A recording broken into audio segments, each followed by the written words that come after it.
예수님의 이름으로 간절히 기도하옵나이다. 아멘. 하나님 말씀 보시겠습니다. 호세아서 11장입니다.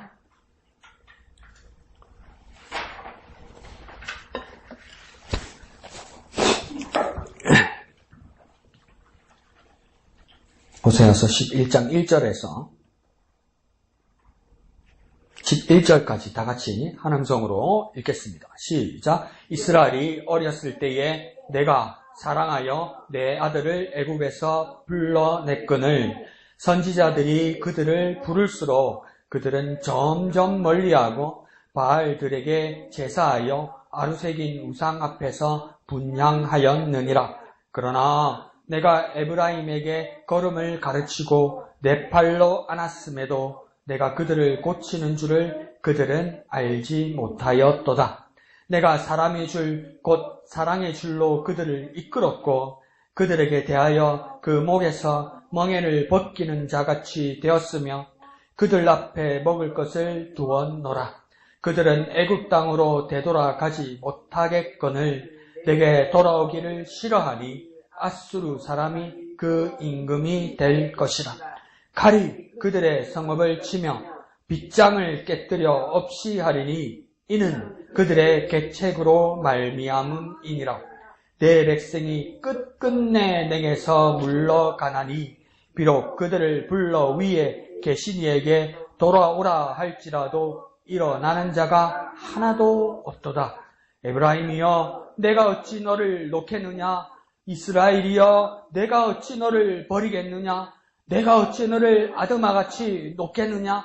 어찌 너를 스보임같이 두겠느냐? 내 마음이 내 속에서 돌이키어 나의 긍휼이 온전히 불붙듯 하도다. 내가 나의 맹렬한 진노를 나타내지 아니하며 내가 다시는 에브라임을 멸하지 아니하리니 이는 내가 하나님이요 사람이 아님이라.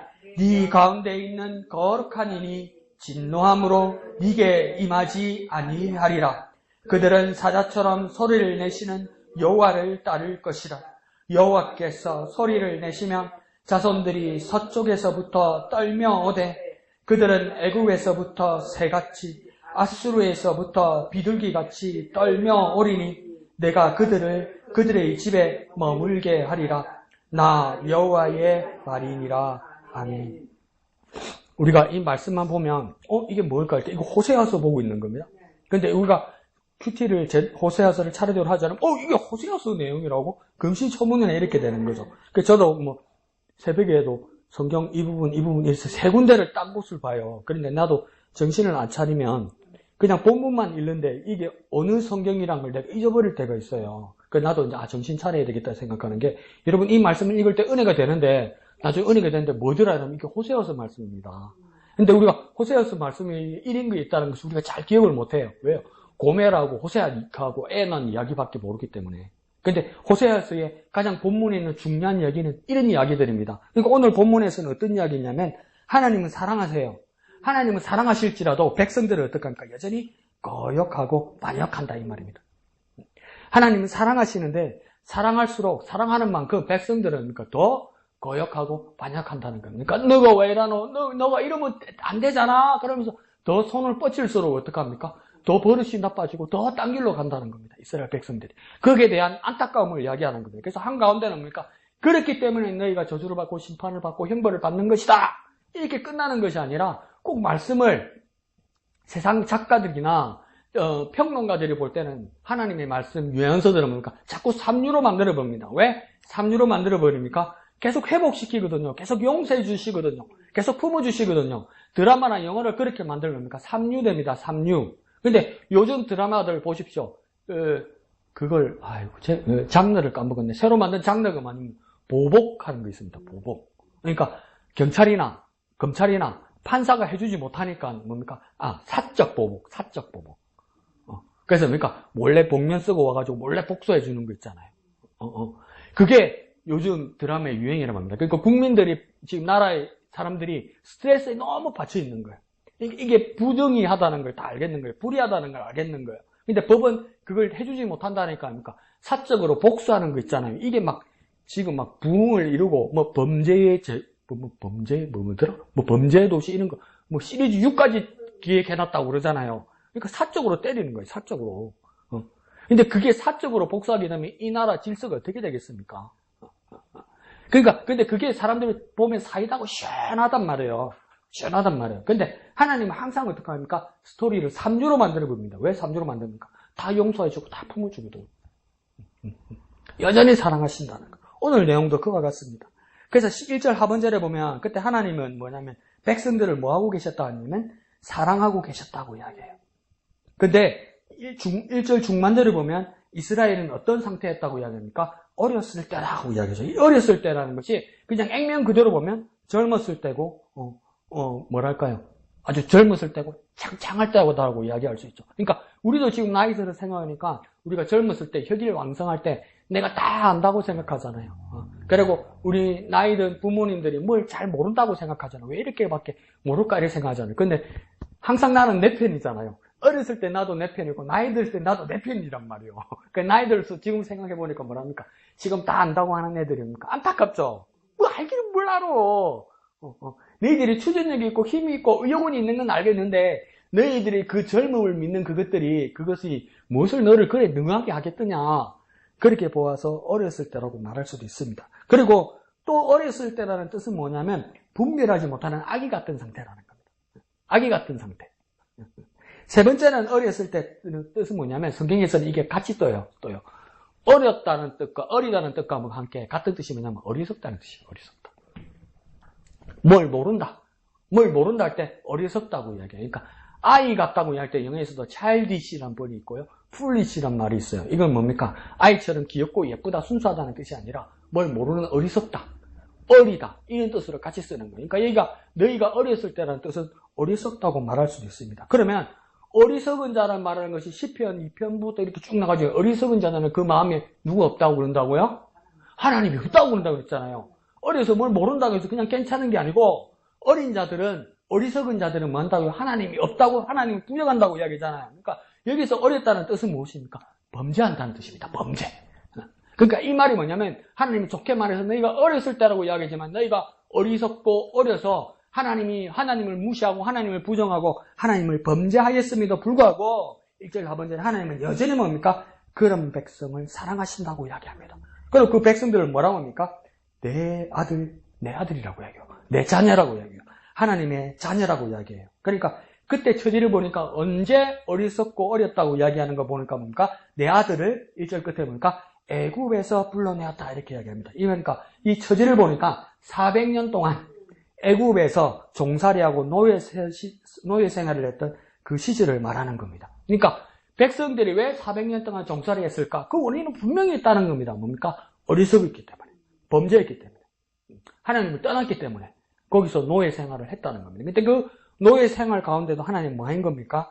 사랑하시고 구출해 주시고 구조해 주셨다는 거예요.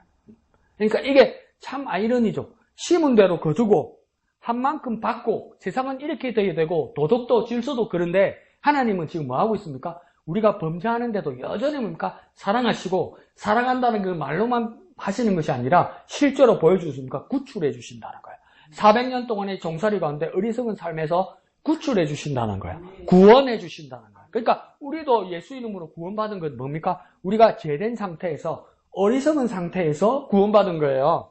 내가 자격이 있거나 열심히 공덕을 쌓거나 열심히 무엇을 쌓아서 열심히 공력을 쌓아서 열심히 헌신해서 그 자격이 있어서 자격증을 받아서 시험을 통과해서 안 그러면 우리 가문이 좋아서 내가 특별한 어떤 지혜가 있고 깨달음이 있고 내가 특별한 사람이라서 구원을 받은 것이 아니라 내가 죄인되었을 때 여전히 어리석은 가운데 있을 때 하나님이 사랑으로 우리를 구원해 주셨다는 거예요. 그러니까 이 구원은 뭡니까? 은혜인데 이해할 수 없는 은혜라고요.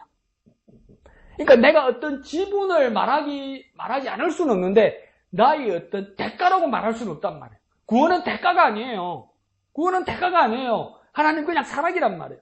우리가 범죄함에도 불구하고 심지어 우리가 범죄할수록 더 큰 사랑으로 하나님 우리를 구원하신다는 거예요.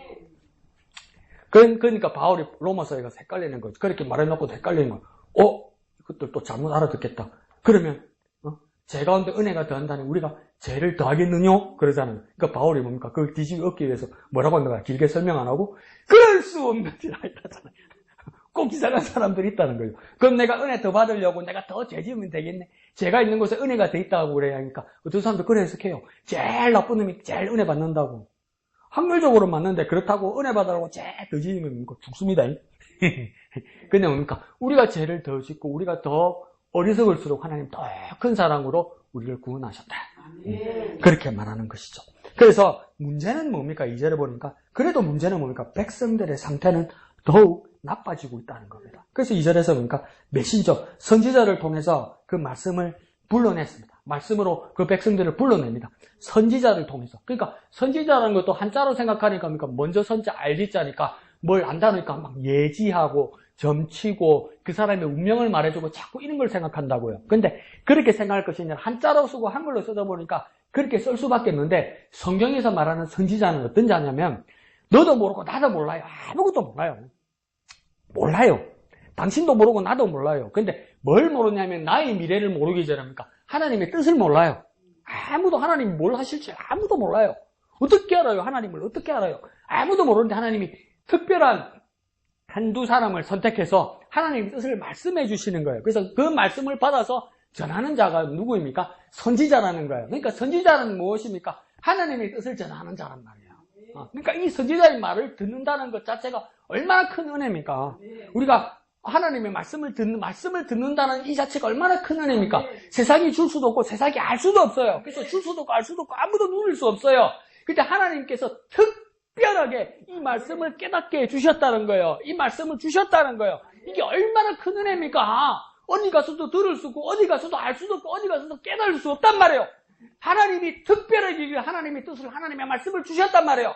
이 당시에도 선지자를 통해서 특별하게 하나님의 뜻을 열어줘서 말씀해 주셨단 말이에요. 그런데 그럼에도 불구하고 백성들은 뭡니까? 점점 더 반대 방향으로 간단 말이에요. 점점 더 멀리 간다는 겁니다. 여러분 자녀들 키워봐서 이해하죠?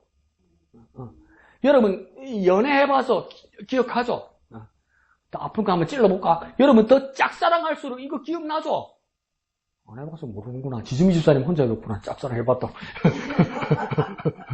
지준이 집사님 혼자 솔직하네. 자, 짝사랑하면 나는 좋아하는데 저 사람은 아직 안 좋아한다는 거 아니에요. 그죠? 그러니까 내가 사람을 부어줄수록 이 사람이 감동해서 나에게 오는 것이 아니라 이 사람은 나를 안 좋아하니까 나만 좋아하니까 자꾸 딴 데 가잖아. 근데 내가 이걸 포기하지 못하겠잖아. 그러니까 사랑을 또 부어주는 거야. 근데 부어줄수록 어떡합니까? 또 딴 데 가는 거야. 근데 하나님이 이렇게 처참하게까지 우리를 사랑하셨다는 겁니다. 더 사랑할수록 이것들이 벌성물이 없이 뭡니까? 더 딴 데로 가더라는 거예요.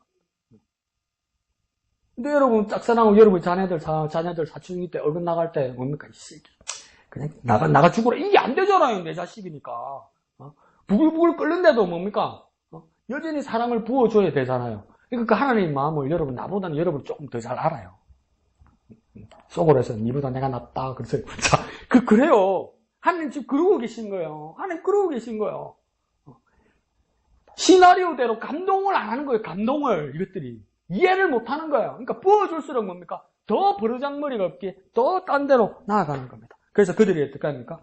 오히려 가까이 하는 대상이 바알을 향하여 제사하고 분향했다고 이야기합니다. 제사하고 분향했다는 뜻이 뭡니까? 예배했다는 겁니다. 섬기고 있다는 겁니다. 따른다는 겁니다. 뭘 해야 될지 고민하고 있을 때 바알이 시킨 대로 하겠다는 겁니다. 그렇게 갔다는 겁니다. 근데 누구의 사랑을 받고요? 하나님의 사랑을 받고 세상을 따르고 있다는 겁니다. 엄마 아빠가 허리가 둘러 빠지도록 돈 벌어가지고 용돈 주면 뭡니까? 남자친구 다 갖다 주는 거예요. 여자친구 다 갖다 주는 거예요. 지는 쩔쩔 굶고. 그래서 뭐라고 쓰니까 얼굴 듬신어 이러잖아요. 그러고 있는 거예요. 하나님께서 사랑을 부어주시는데 어떡합니까? 바알을 섬기고 있더라는 겁니다. 하나님의 자녀가 세상을 향해 가는 모습과 다르지 않습니다. 하나님이 사랑할수록 더욱더 세상을 향해 가는 겁니다. 사랑을 받을수록 더욱 세상에 향해 서는 겁니다. 부모님이 고생해서 돈 벌어서 자녀들에게 용돈 주면 감사하고 감동해서 아껴 쓰는 자녀 별로 없습니다. 왕창 쓰고 엄마 아빠가 준 거 기억 안 합니다. 하나님 주신 사랑을 심지어 우리는 어떻게 합니까? 하나님이 주신 은혜와 하나님 주신 응답과 하나님 주신 풍성한 것을 받아가지고 뭡니까? 하나님 잊어버리고 세상에서 그냥 탕진해버립니다. 탕자가 따로 없어요, 여러분. 누구 보고 있어 말하는 탕자가 따로 없어요. 그 둘째 놈만 나쁜 놈이 아니에요. 그 왜 그렇게 이야기했겠어요? 그런 놈이 많다는 이야기 아니에요. 우리도 그렇게 포함되는 거야. 하나님 주신 풍성한 것을 주신 걸 가지고 이것을 하나님 주신 거라고 감사하면서 잘 선용하는 경우가 별로 없어요. 분명히 기도해서 하나님께로부터 받았어요. 이 받아가지고 하나님 까먹고 흥청 맞췄어요. 그래 다 떨어지면 뭡니까? 나 이제 옵니다. 또 일한다. 그러면 어떡 하면 하나님 속에 있는 거 다 그런 거 또 준다. 그거 받아가지고 또 쓴다. 당자는 한 번 하고 정신 차리지. 계속 반복하는 거예요. 그러니까 하나님이 더욱 사랑할수록 우리는 뭡니까? 사람들은 더욱 세상을 향해 가서 세상을 향해 가는 죄악의 모습을 호세아가 지적하는 겁니다. 왜 그렇습니까? 수요일 말씀드렸던 것처럼 이 시대가 여로보암 2세 시대란 말이에요. 굶고 배고픈 시대가 아니란 말이에요. 잘 먹고 잘 살던 시대란 말이에요. 그 잘 먹고 잘 살던 시대를 여로보암 2세 왕 덕분에 잘 먹고 잘 산다고 백성들은 생각했단 말이에요. 왜요? 풍성하면 하나님 잊어버려요. 잊어버려요. 등 따시고 배부르면 하나님 잊어버려요. 이 시대가 그 시대라고 호세아가 지적하는 겁니다. 그러나 3절에 보니까 하나님은 여전히 여태 에브라임 곧 북이스라엘 이스라엘 민족 전체 하나님의 백성 하나님의 자녀들에게 뭐하고 계셨다고 이야기합니까? 걸음을 가르쳤다. 걸음을 가르쳤다는 말은 뭡니까? 양육하였다는 거죠. 정확하게 숫자가 기억 안 나는데 아이는 태어나서 걷기까지 몇 번을 쓰러진다고 합니까? 수천 번, 수만 번 쓰러진다고 이야기하잖아요. 그때 부모님이 아이의 걸음걸이를 쳐다보고 어떨 때는 짚어주고 어떨 때는 떨어질 때 받아주고 어떨 때는 넘어질 때는 안타까운 마음이지만 그대로 두고 보고 있고 힘으로 일어서게 보고하고 있을 때 부모가 재밌습니까? 안타까운 마음도 있잖아요. 그 아픔과 고통과 일어섬과 실패 가운데서 그러니까 하나님 떠나지 않고 우리가 성숙하고 성장할 때까지 계속 거기 계셨다는 겁니다. 그리고 가장 위험할 때는 잡아주시고 어떤 해야 하는 것들이 있을 때는 막아주시고 그러면서 우리를 성장하도록 그게 있었다는 겁니다. 하나님이 그렇게까지 하셨다는 겁니다. 그러면서 어디까지 양육하셨다는 거죠. 또 어디까지 하셨다고 합니까? 내 팔로 안았다 그러죠. 하나님의 팔로 안았다는 겁니다. 하나님 보호해 주시고 살펴주셨다는 겁니다. 내가 알아서 큰 것 같고 부모가 해준 거 없는 것 같고 내가 자립해서 한 것 같지만 내가 안전하게 여기까지 와 있는 거 보니까 하나님께서 보호하시고 하나님께서 안아주시고 내가 몰라서 정신없이 자고 있을 때도 하나님은 불침범처럼 내 옆에서 지키시고 불꽃과 같은 눈동자로 졸지도 않으시고 주무시지도 아니고 나를 지키셨다는 거예요. 하나님 왜 졸지도 않으시고 하나님 왜 주무시지도 않습니까? 자는 나를 위해서 그랬다는 거예요. 내 자라고 하나님 앉았다는 거예요. 늙으니까 잠이 없다 그 이야기 아니란 말이에요. 그렇게까지 내가 너를 보호해준다. 또 내가 잘못할 때는 고쳐주셨다고 이야기해요. 징계하면서 연단하시고 회복하게 하시고 구원해 주셨다는 거예요. 여러분 자녀를 키우니까 이건 다 이해하죠. 고쳐주셨다는 겁니까? 따끔하게 고쳐주는 거예요. 잘못한 거 있을 때는 혼내주는 거예요. 혼내주면서 뭡니까? 시원합니까? 재밌습니까? 더 아프죠? 그래도 왜 해야 됩니까? 눈 질끈 감고 얘들이 바로 커야 되니까. 그 아픈 마음과 당연한 거 아시겠죠? 그러면 우리 삶으로 주디는 항상 적용돼서 어떤 뭡니까? 저도 나이가 먹어도 그런 생각이 드는데 하나님은 왜 내게 이런 생각이 들 때가 있어요. 왜 나한테 이러세요? 이런 생각이 들 때가 있어요. 저 나쁜 놈 천지인데 왜 나한테 이러세요? 이럴 때가 있어요. 그러면 두 가지가 생각나요. 지나고 나면 네가 똑같이 나쁜 놈이다. 몰랐냐? 이런 생각이 들 때도 있고 지금 자식을 키운 여러분 생각에서는 뭡니까? 자식을 키울 때 잘 되라고 혼내기도 하고 훈계하기도 하고 매를 들기도 한 거잖아요. 잘 되라고 한 거잖아요. 그러면 하나님께서 내가 고통당하는 게 하나님 내가 미워서 그렇지 않다는 것을 왜 모르냔 말이에요. 하나님 날 버리려고 그러지 않았다는 것을 왜 모르냔 말이에요. 자식 송달 때도 내가 네 잘못되라고 너 죽으라고 그러지 않은 것처럼 내가 하나님 앞에서 고통받고 내가 어려움 당할 때 하나님 나 죽으라고 그러지 않았다는 것을 왜 모르냔 말이에요. 내가 아프고 고통당하면 하나님 앞에서 진짜 그렇게 기도할 수 있어야 되는 거예요. 하나님 나 잘 되라고 그러시는구나. 하나님 나 잘 되라고 그러시는구나. 속으로 그러시면 그게 쉽게 되나? 근데 여러분 자녀를 키웠던 기억을 한번 해보십시오. 잘 되라고 우리 자녀들에게 그랬던 것처럼 하나님 나 잘 되라고 그러시는구나. 하나님 내 잘 되라고 그러시는 거죠. 이거 깨달으면 하나님이 얼마나 뿌듯해 하시겠습니까? 그렇게 이스라엘 백성들에게 해왔다는 겁니다. 그런데도 백성들은 뭡니까? 알지 못한다고 하죠. 알지 못하는 이유가 뭐라고 되어 있습니까? 미련하고 둔해졌기 때문이죠. 이 미련하고 둔해졌다는 말을 저도 이제 최근에 다시 배웠는데 양심이 화인 맞았다 이렇게 이야기하잖아요. 근데 우리는 한 가지만 생각했었어요. 화인 맞았다고 그럴 때는 뭡니까? 불도장 받은 거 얘기 들었죠, 그죠? 그러니까 뭐 소나 짐승 같은데 내 가축이라는 걸 표하기 위해서 이 불도장을 딱 찍어 놓잖아요. 그것처럼 우리 부모님들 보면 와 나는 그게 세관이 달인이라고 해야 하는데 마음이 아프기도 해요. 오랫동안 식당에서 일했던 분들 보면 그거 보셨어요? 근데 그런 사람까지 봤어요.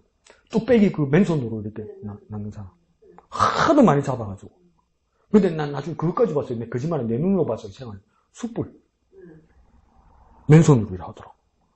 그러니까 안 되더라고. 왜 안 될까요? 뜨거운 거 하도 군살이 배겨서.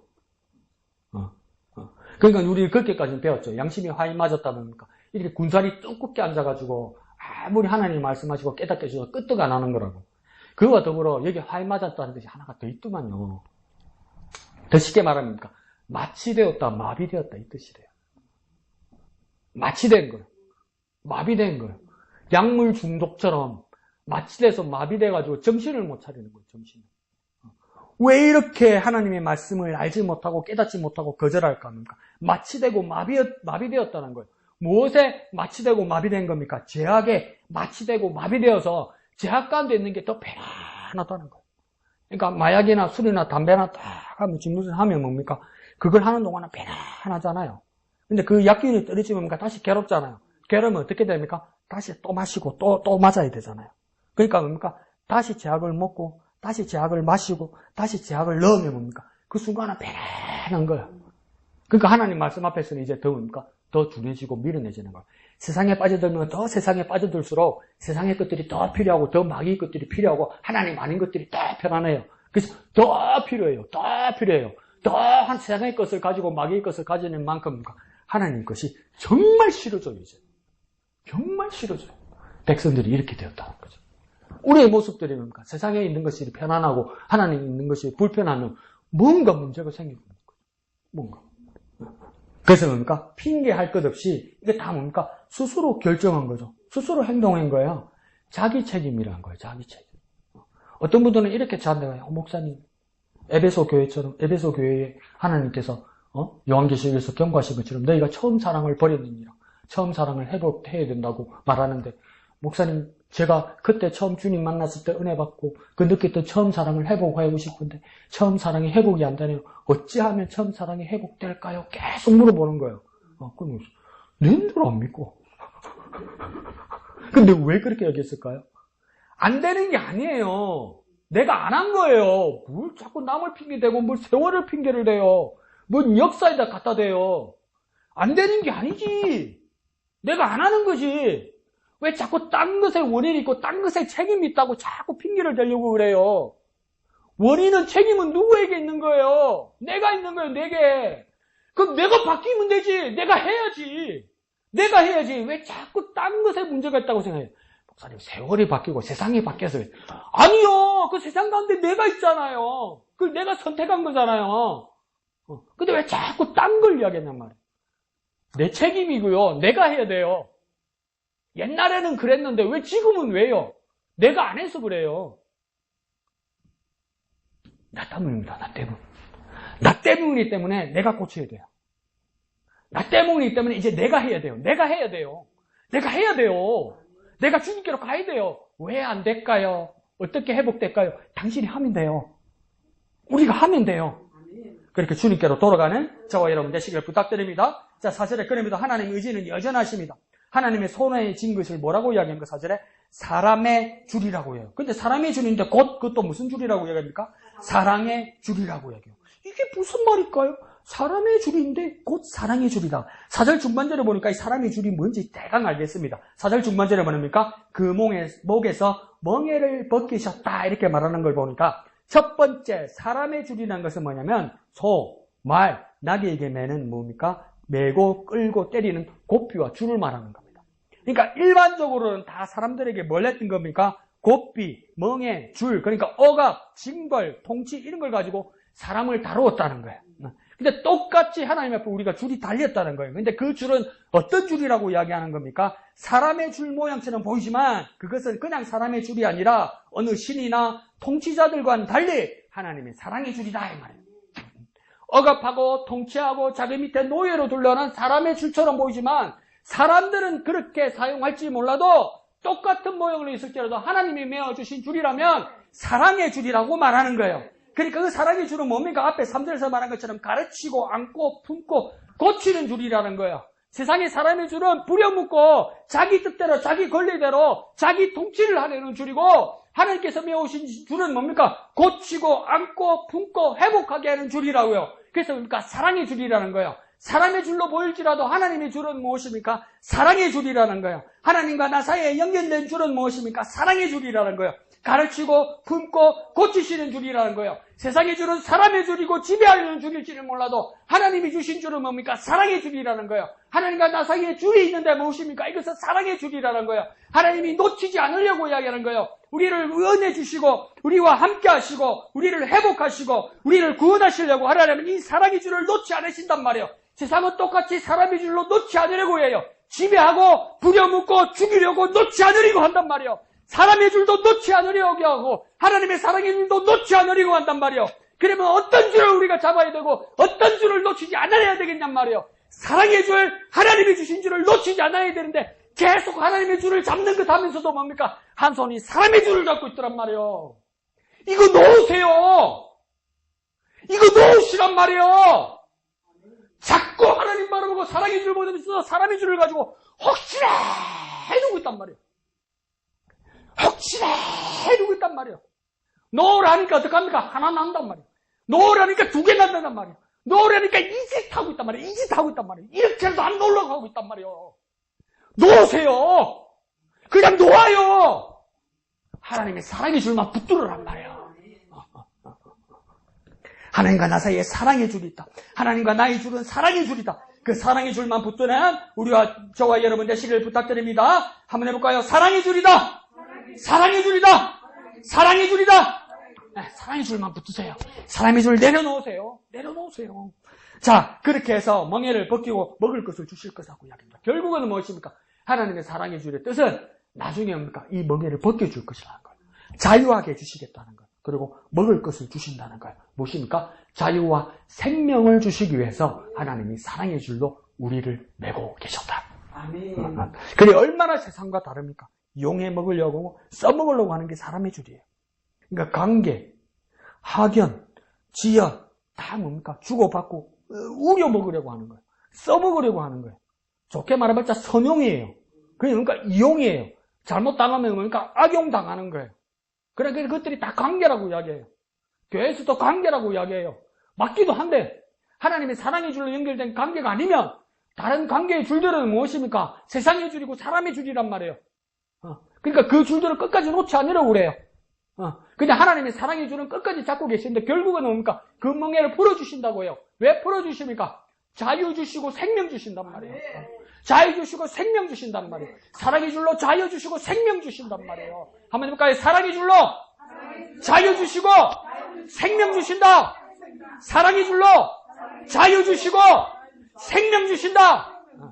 그러니까 뭘 붙들어야 되겠습니까? 하나님의 사랑의 줄을 붙들어야 된다 이 말입니다. 그런데 5절 7절에 보니까 이스라엘의 고침은 대단합니다.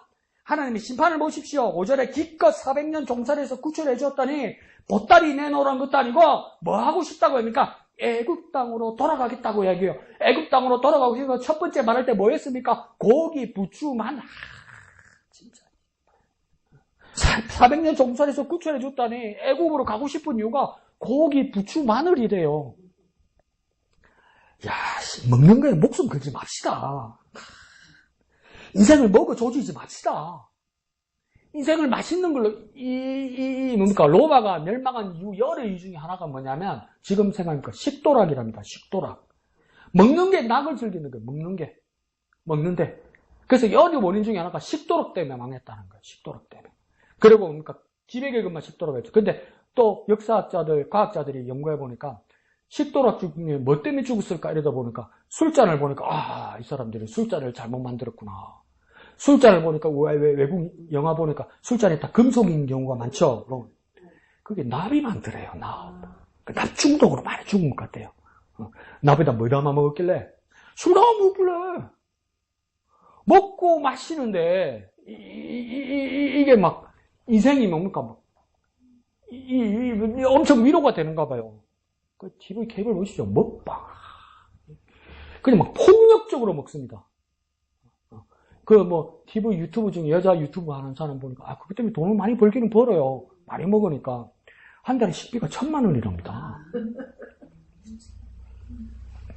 아무리 먹는 걸 좋아해도 그렇게 먹으면 정상은 아니잖아. 근데 열광을 하는 거예요. 세상이 열광을 하는 거예요. 왜요? 위로받거든요.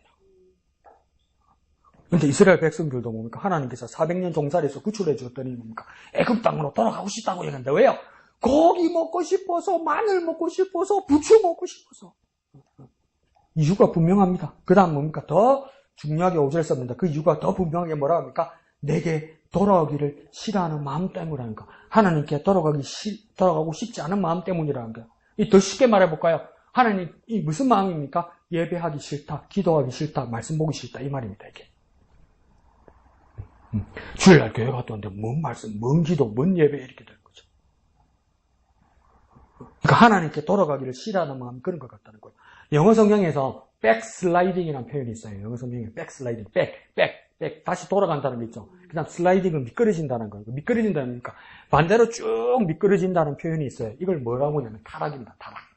타락이란 말을 백슬라이딩이라고 합니다. 반대로 하면 쭉 미끄러지는 걸 백슬라이딩이라고 이야기합니다. 그러니까 이스라엘 백성들이 뭡니까? 하나님께서 강야 앞으로 끌고 가시는데 뭡니까? 나자빠지는 거예요. 가기 싫다고. 하나님 싫다고. 마음이 하나님 싫다고 그러면서 애굽 쪽으로 쭉 미끄러지는 거예요. 그게 타락입니다. 타락. 타락이란 건 하나님 배반과 더불어 뭡니까? 하나님과 반대 방향으로 쭉 미끄러져 가는 거. 이게 뭡니까? 타락이란 말이에요. 이게 백슬라이딩이란 말이에요. 5절 마지막에 뭐라고 합니까? 하나님이 또 뭐라고 합니까? 아수르 사람이 이스라엘의 임금이 되게 할 것이다. 압제, 폭정, 식민지, 노예를 살게 될 것이다. 정말 잔인한 시절을 지나가게 될 것이다. 아수르, 바벨론, 페르시아, 마케도니아, 로마 이런 식민지들이 이스라엘들이 사는데 가장 역사적으로 악랄했던 제국이 아수르입니다. 아수르는 왜 멸망했냐면요. 너무나 잔인해서 나중에 사람들이 지지를 못 받는 거예요. 너무나 잔인해서 사람들에게 겁을 주고 처음에는 억압하고 지배할 수 있었는데 그게 너무나 잔인하니까 사람들이 치를 뜨는 거예요. 그래서 협조가 안 되는 거예요. 나중에. 그래서 반란이 더 심해지는 거예요. 그래서 아수르가 빨리 멸망했습니다. 그런데 지금 뭐랍니까? 배반하고 백슬라이딩하고 타락한 이스라엘 백성들에게 누가 지배자가 되고 지도자가 되겠다고 이야기합니까? 아수르 임금이 그렇게 되겠다는 겁니다. 정말 잔인한 시절 지나갈 거라고. 정말. 뭐 때문에요? 죄악 때문에요. 하나님을 떠나 죄로 돌아가면요. 정말 잔인한 시절을 살게 될 겁니다. 이스라엘 백성이 이렇게 됐다 뿐만 아니라 우리의 삶에서도 그 누구든지 하나님을 떠나 죄로 돌아가면 정말 잔인한 시절을 만나게 될 겁니다. 잔인한 시대를 살게 될 거예요. 그러니까 이 잔인하고 고통스러운 때가 길어질 거라는 겁니다. 뭐 하는 만큼요? 하나님을 떠나는 만큼. 이거 잊어버리면 안 돼요, 여러분. 하나님을 떠나는 만큼 잔인한 시절을 살게 될 거예요. 정말 고통스러운 시절을 살게 될 거예요. 정말 호세아가 무서운 말 하는 거예요. 하나님 떠나는 만큼 잔인한 시절을 살게 될 것이다. 아수르 임금의 그 잔인한 그 시절을 살게 될 것이다. 그건 뭘 증거하는 거냐? 하나님을 떠났다는 것을 증거하게 될 것이다. 라는 거예요. 그럼 우리 어떻게 됩니까? 하나님 떠나면 큰일 나요. 하나님 떠나면 큰일 나요. 그럭저럭 사라지던데, 밥만 잘 먹고 사라지던데, 그 잔인한 시절을 지나가게 될 거예요, 여러분. 어떻게 하면 돌이킬 수 없는 시절이 올 수도 있는 거죠. 그러니 하나님을 떠나면 정말 잔인한 시절을 가게 되는 걸 알아서 결코 하나님을 떠나지 않는 저와 여러분 됩시다. 자, 실제로 그럼에도 백성들의 완악함과 완검이 얼마나 강력한지 실제로 뭐랍니까? 끝끝내 물러가고 돌아오라 할지라도 일어나는 자가 한 사람도 없다. 자, 하나님께로 돌아가자. 하나님께로 돌아가자. 자, 우리가 왜 이렇게 멸망했냐? 이것까지 깨닫게 됐다는 거예요. 우리가 왜 이렇게 잘못되었느냐? 왜 이렇게 우리가 고통스럽게 살게 되었느냐? 우리 하나님께로 돌아가자. 하나님께로 돌아가자. 말해서 눈을 마주쳐서 자, 가자니까 한 놈도 안 일어나. 한 놈도 출발하려고 하네. 이런 경우 많죠? 자, 해라. 우리 하자. 시작하면 한 명도 안 일어나. 하나도 안 해. 네가 해라. 이러고. 이스라엘 백성도 그러고 있는 겁니다. 끝까지 백슬레이딩하고 타락해서 돌아가려고 일어서는 자가, 그 신용하는 사람도 한 사람도 없더라. 마치 하나님이 사랑하신다고 구원하신다고 회개하고 믿으라고 하니 아무도 안 오더라는 겁니다. 그게 사실인데도 아무도 안 믿더라는 겁니다. 수가성 여인이 예수님을 만나고 나서 굴뚝이를 다 던져주고 자기 동네 사람들에게 와서 내가 메시아를 만났다. 그러니까 사람들이 뭡니까? 처음에 꿈쩍도 안 하더라는 거예요. 와서 보라 그래도 처음에는 꿈쩍도 안 하더라는 거예요. 여기에다 이들에게 더 이상 무엇을 말해야 됩니까? 예수님도 제자들에게 그렇게 말씀하셨습니다. 너희가 복음 전하러 가서 사람들이, 그 동네 사람들이 거절하면 발에 먼지를 떨어버려서 그 증거를 삼으라고 했는데, 이런 일이 많다는 거예요, 여러분. 끄떡하는 사람 많다는 거예요. 끝까지 세상의 줄을 놓지 않는 사람들이 많다는 거예요. 이게 놓지 않는 사람들이 많다는 거예요. 그런데 왜 하나님은 끝까지 죄악 가운데 있는 사람들에게 끝까지 외칩니다. 멀리 가지 않았는데도 저 깊은 마음까지 와닿으라고 그러시는지, 멀리 떠날 채비를 배신자들에게 그렇게 말씀하시는 건지, 미리 메시지를 주시는 것인지, 마음만 가지고 있어도, 눈빛만 봐도 하나님 발작 큰 소리로 외칩니다. 8절에요. 내가 어찌 너를 놓겠느냐? 내가 어찌 너를 버리겠느냐? 또 한 번 내가 어찌 너를 놓겠느냐? 내가 어찌 너를 그냥 두겠느냐? 하면서 메아리처럼 계속 말씀하십니다. 아들들이, 딸들이 사춘기라고 애먹이고 집 나가고 보따리 싸고 아빠하고 싸우고, 그러니까 엄마는 울고 있는데 가지 마라 하는데, 나는 저 아는 아버지하고 못 삽니다. 멀시야, 내 아들아, 내 딸아, 가지 마라. 가면 고생이다. 가면 큰일 난다. 엄마한테 전화는 해야지. 지금 하나님 그러고 있다는 거예요. 하나님 뭘 잘못했길래? 하나님 무슨 빚을 졌길래? 하나님 그렇게 메아리처럼 부르시고 계시다는 거예요. 에브라임에게 그렇게 말씀하시고 이스라엘 민족 전체에게 말씀하신다는 거예요. 그리고 또 이게 뭐가 되어 있습니까? 아드마와 스보임이 나오죠. 이 아드마와 스보임은 어느 시대의 도시들이 있냐면 소돔과 고모라 시대, 롯의 소돔과 고모라 시대에 유황불로 다 무너지고 멸망할 때 같이 있던 도시예요. 그런 도시마저도, 그런 지역마저도 하나님은 여전히 나는 너를 놓지 않았다, 나는 너를 버리지 않았다, 계속 부르신다는 겁니다. 하나님은 놓을 수도 없고 버릴 수도 없고 그냥 두고 볼 수도 없다고 이야기하는 거예요. 아드마와 스보임 같이, 소돔과 고모라와 같이, 에브라임 같이 강력했지만은 그곳에 송아지 우상을 세우고 하나님을 배반할지라도 나는 너를 버릴 수 없다, 나는 너를 포기할 수 없다, 나는 그냥 두고 볼 수 없다고 이야기하는 거예요. 그럼 우리는 이 말씀을 보면서 그럴까요? 하나님 왜 이렇게 하십니까? 하나님 이럴 필요가 없습니다. 잘된 애들만 구원하고 말씀대로 순종하는 사람만 구원해주고 하나님의 선한 백성 삼으면 되지 않겠습니까? 그렇게 생각할 거예요. 근데 우리 자신으로 한번 적용해 보시고 큐티 한번 해보십시오. 그래서 우리가 산 거예요. 그래서 우리가 구원받은 거란 말이에요. 한번 말해보고 그냥 싫다고 그러면 싫으면 말하라고 그러면 여기 구원받을 사람 아무도 없단 말이에요. 썸질이 못해서 구원받으라고 예수 믿고 구원받으라면 미워서 안 믿는 사람도 있고, 예수 믿고 구원받으라면 그게 무슨 말인지 몰라서 못 믿는 사람도 있고, 예수 믿고 구원받으라면 다음에 믿겠다고 미루는 사람도 있단 말이에요. 근데 그거 한번 말해주고 나서 하나님 포기하셨다면 이 세상에 구원받을 사람이 누가 있냔 말이에요. 여전히 사랑하시면서 내가 너를 버리겠느냐? 내가 어찌하여 너를 놓겠느냐? 내가 어찌 너를 두겠느냐? 하면서 계속 말씀하셔서, 그래서 우리까지 구원받았다 이 말이에요. 우리까지. 8절 마지막에 그렇게 말씀하십니다. 내 마음이 내 속에서 돌이키어 나의 국률이 온전히 불붙듯 하도다. 하나님의 마음이 불붙듯 뜨거워서, 이거 우리말로 보니까 애가 타서. 이거 이해할 수 없는 거예요. 뭐 때문에 애가 타야 됩니까? 죄인인 우리에게 뭐가 애가 타야 됩니까? 그러니까 우리가 상상할 수 없는 사랑이란 말이에요. 우리가 가늠할 수 없는 사랑이란 말이에요. 이게. 정말 접근할 수 없는 사랑이란 말이에요. 불붙듯 하도다. 돌아오지 않는 백성을 보노라면 하나님의 마음은 이미 백성을 향하여 하나님이 먼저 돌아와 있는 거예요. 하나님이 먼저 돌아와 있는 거예요. 백성들은 안 돌아와 있는데 하나님이 먼저 돌아와 있는 거예요. 아버지 죽지도 않는데 우리 아버지 죽은 셈 치고 돈 주세요 하면서 돈 가지고 나간 탕자가 뭡니까? 언제 올지도 모르는데, 언제 돈 떨어질지도 모르는데 아버지는 뭡니까? 기다리고 있는 거예요. 온다고 기다리고 있는 거예요. 그러니까 그게 잘못됐다고 그냥 빗대는 사람도 있었지만, 학교정이 땡땡땡 어서 모이자, 선생님이 우리를 기다리신다. 이게 뭡니까? 학생이 먼저 학교 가서 선생님을 기다려야지, 이런 말도 했잖아요. 그런데 다시 한번 생각해보면 이 예배의 가운데, 안 그러면 이 교회 가운데, 이 삶의 가운데, 우리가 방황하는 가운데도 하나님이 먼저 와서 기다리고 있더라는 겁니다. 돌아오라고, 내가 먼저 와 있으니까 돌아오라고 하나님이 먼저 와서 기다리고 있더라는 겁니다. 여기서도 뭡니까? 하나님이 먼저 백성을 향하여 돌아와 계시다는 겁니다. 하나님이 긍휼과 하나님의 사랑과 하나님의 자비와 하나님의 인자가 불붙듯 뜨거워서 그 하나님의 은혜가 풍성해져서 먼저 와서 기다리고 있더라는 겁니다. 자격이 없는 우리가 얼굴 납작도 없어서 아버지 아들이라 불크름도 받지 못해서 나를 종 하나로 써달라고 말해도 그런 말 하지 말라면서 먼저 와서 기다리고 계시더라는 겁니다. 그 은혜 때문에 우리가 구원받았다는 거예요. 이런 하나님께 우리는 질문할 수 있습니다. 왜 이렇게까지 하십니까? 그들뿐만 아니라 나에게 왜 이렇게까지 하십니까? 왜 이렇게까지 하십니까? 할 때 9절 한가운데 하나님 뭐라고 대답하십니까? 이는 내가 하나님이요 사람이 아님이라. 이 말이 무슨 말입니까? 나는 하나님이기 때문이야. 나는 사람이 아니고 하나님이기 때문이야. 세상에 아무리 법없이 살고 착한 사람들도 뭐라고 나중에 이야기하든 그러게요. 하나님 내가 뭐라 그러대요. 머리 검은 짐승은 거두는 거 아니라고 그러지 않대요. 그렇게 이야기해요. 하나님 실수하신 거예요. 저 사람에게 사랑 보여주신 거 실수하신 거예요. 그럴 때도 하나님 뭐라고 이야기하는 줄 아십니까? 내가 왜 이러는 줄 알아? 나는 하나님이기 때문이야. 나는 사람이 아니야. 나는 하나님이기 때문이야. 은혜롭고 긍휼이 많고 노하기를 더디하시며 인자가 큰 하나님이기 때문이야.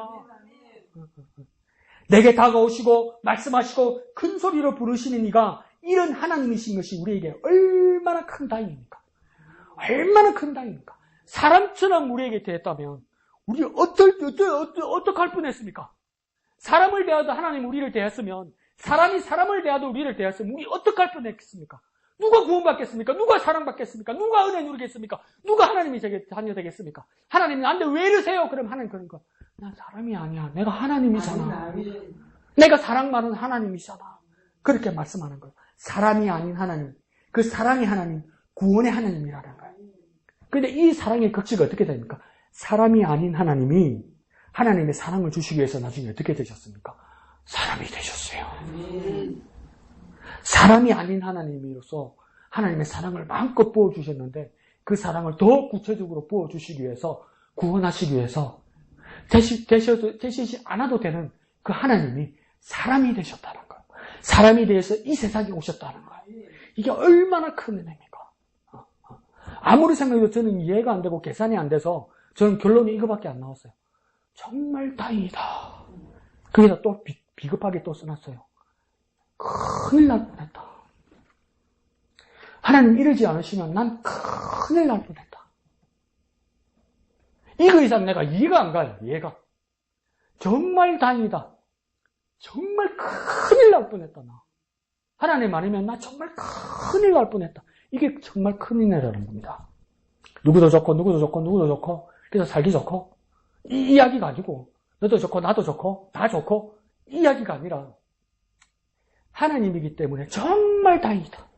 하나님 아니면 어떡할 뻔했냐. 저는 그거 이상 깨달을 수가 없어요. 사람이 아닌 하나님, 그 사랑의 하나님, 구원의 하나님을 바라보는 저와 여러분 되시길 부탁드립니다. 그런 사랑과 구원의 하나님의 선의에 백성들이 결국은 어떻게 될 거라고 기대하고 있습니까? 10절과 11절에요. 떨면서 온다 이렇게 이야기해요. 두려움과 경외함과 겸손과 감사하는 마음으로 하나님께 돌아온다는 겁니다. 최소한 이렇게 되면 이런 사람이면 그래도 그나마 낫죠. 이 사람들은 어떤 사람입니까? 최소한 지가 한 짓을 아니까 복잡한 마음이 드는 겁니다. 지가 뭘 잘못했는지 모르면 여기 오지도 안 하고 내가 뭐 이런단 말이에요. 근데 자기가 죄인임을 깨달았던 사람들은 하나님 어떻게 합니까? 떨면서 그 은혜 가운데 온다는 거예요. 어떤 사람들 그렇게 이야기하죠. 나는 죄인이고 나는 세상 가운데 살기 때문에 하나님 앞에 가면 나오지 못하니 교회 안 온다고 그러죠. 그게 뭔 소리요? 모른다는 거예요, 자기가. 그리고 하나님 어떤 분인지 모른다는 거예요. 근데 자기가 잘못한 것을 알면, 자기가 죄인인 것을 알면 떠밀고 두려워하는 마음으로 뭡니까? 하나님께 나아가지 못하는 것이 아니라 은혜의 하나님께 나올 수밖에 없어요. 길이 여기밖에 없거든요. 여러분, 길이 여기밖에 없어요. 여러 개가 있는 게 아니에요. 여러 개가 있는 거 아니에요. 서울 가려면 버스 타고 비행기 타고 KTX 타고 여러 가지 뭐 요즘 백길도 생겼다면서 백길 가고 이게 아니에요. 이 길밖에 없어요. 저 여러분의 이 한 길밖에 없단 말이에요. 내가 죄인인 걸 알면 거룩하신 하나님 앞에 나아갈 수밖에 없어요. 떨면서 나아갈 수밖에 없어요. 이 길밖에 없어요. 딴 길 보지 마세요. 딴 길 보지 말란 말이에요. 아무리 두려워도, 아무리 내가 죄인인 것을 알아서 거룩하신 하나님께 나아가는 것이 무서워도 하나님을 향한 길밖에 없어요, 여러분. 이 길밖에 없어요. 감히 고개를 못 들지라도 이 길로 나아가야 되는 거예요. 그래서 떨면서 나온다고 이야기하는 거예요. 그러자 11절에 뭡니까? 애국과 아수르에서 노예 생활에서 이제 뭡니까? 새같이 비둘기같이 날아온다고 이야기하는 겁니다. 날개를 펴고 날아서 자유한 몸으로 어떤 장애물과 제약도 없이 하나님의 자리로, 하나님이 계신 곳으로, 하나님이 예비하신 그들의 집에 본향으로 돌아오게 될 것이고 머물게 할 것이다. 이걸 우리식으로 한번 얘기해 볼까요? 영원히 이제 살게 될 것이다. 영원히 살게 될 것이다. 그러면서 11절에 말해 뭡니까? 웃음냐? 그게 상상적인 말 같냐? 그냥 내가 상징적으로 하는 말 같냐? 문학적으로 하는 말 같냐? 성경에는 문학도 있고 상상의 말도 있고 수사법도 있고 가장법도 있는 건 맞다. 근데 이건 그게 아니라고 11절 끝에 뭐라고 이야기합니까? 나 여호와의 말이니라 이렇게 이야기해요. 이거 다시 말하면 뭡니까? 이거 진짜야 이렇게 말하는 거예요. 이거 실제적인 거야 이렇게 말하는 거예요. 진짜 본향 여호와의 집에서 영원히 살게 될 거야. 이거 상상이 아니야 이렇게 말하는 거예요. 다시 우리 말해볼까? 이거 영적으로만 말하는 거 아니야 이렇게 말하는 거예요. 우리 영혼만 말하는 거 아니야 이러는 거예요. 실제적인 거야. 진짜야 진짜. 더 쉽게 말합시다. 나 여호와의 말이다 할 때 우리 바꿔서 말합니까? 이거 진짜야 이렇게 말하는 거예요. 이거 진짜야. 우리가 하나님의 집에 진짜 사는 거예요 여러분. 내 영혼이 편안하게 사는 거죠. 온탕에 거기서 엉탕이 내려서 너글너글하게 이 이야기 아니에요. 편안하게 잔다 이 이야기 아니에요. 진짜란 말이에요. 진짜로 하나님 나라에 살기 위해서 주님 다시 오신단 말이에요.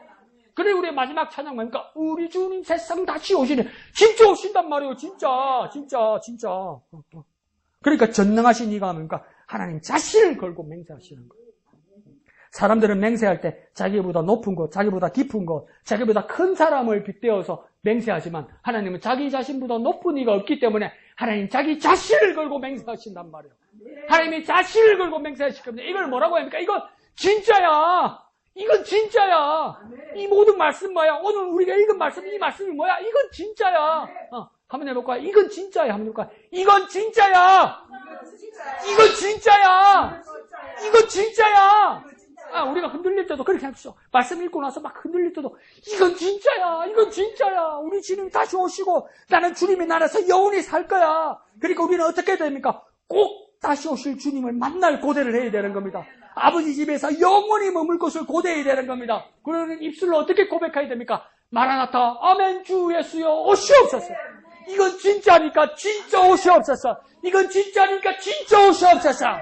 그러니까 확실한 믿음을 가지고 주님 앞에 나아가는 저와 여러분 되시기를 거룩하신 예수님의 이름으로 축원드립니다. 이 시간 1절만 찬송하신 후에 다 같이 기도하도록 하겠습니다. 우리 주님 세상 오시네. 박수 크게 박수하면서 오랫동안 고대하던 천년 왕국 이를 때 주의 신부 공중으로 들려 올라가겠네. 항상 깨어 기도하며 어서 준비합시다. 우리 주님 세상 다시 믿으십니까? 우리 주님 세상 다시 오시네. 할렐루야 주님 다시 오시네.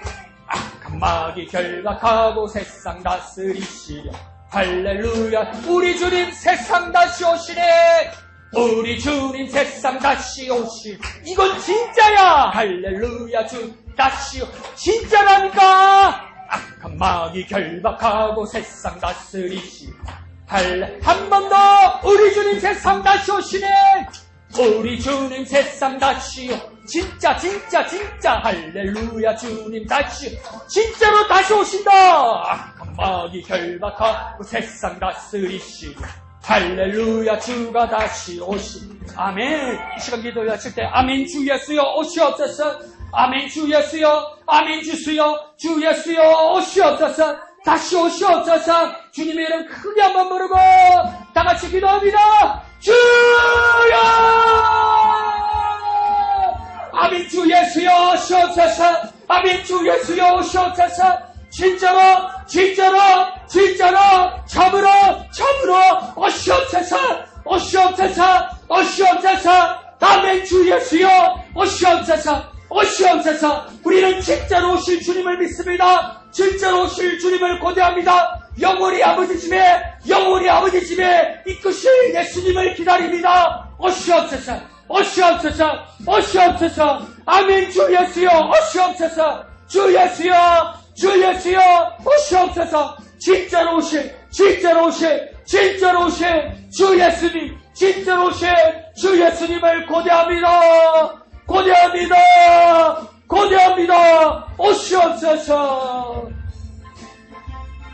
거룩하신 주님 은혜를 감사합니다. 우리 믿음 흔들리지 않게 하여 주옵소서. 우리의 확신을 흔들지 못하게 하여 주옵소서. 아멘. 주 예수여 오시옵소서. 진짜로 오시옵소서. 확실히 오시옵소서. 하나님 자신을 두고 맹세하신 그 말씀을 이루시옵소서. 오시옵소서. 아버지 집에 영원히 머물기를 원합니다. 우리를 이끌어 주시옵소서. 우리를 인도하여 주옵소서. 그 자리에 우리를 부르시옵소서. 함께하여 주시옵소서. 흔들릴 때에 주의 말씀을 읽고 다시 한번 외치게 하여 주옵소서. 이건 진짜야.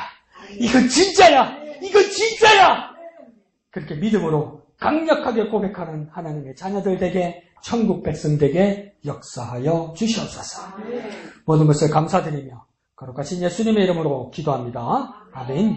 하늘에 계신 우리 아버지의 이름을 거룩하게 하시며 아버지의 나라가 오게 하시며 아버지의 뜻이 하늘에서와 같이 땅에서도 이루어지게 하소서. 오늘 우리에게 일용할 양식을 주시고 우리가 우리에게 잘못한 사람을 용서하여 준 것 같이 우리 죄를 용서하여 주시고 우리를 시험에 빠지지 않게 하시고 악에서 구하소서. 나라와 권능과 영광이 영원히 아버지의 것입니다. 아멘.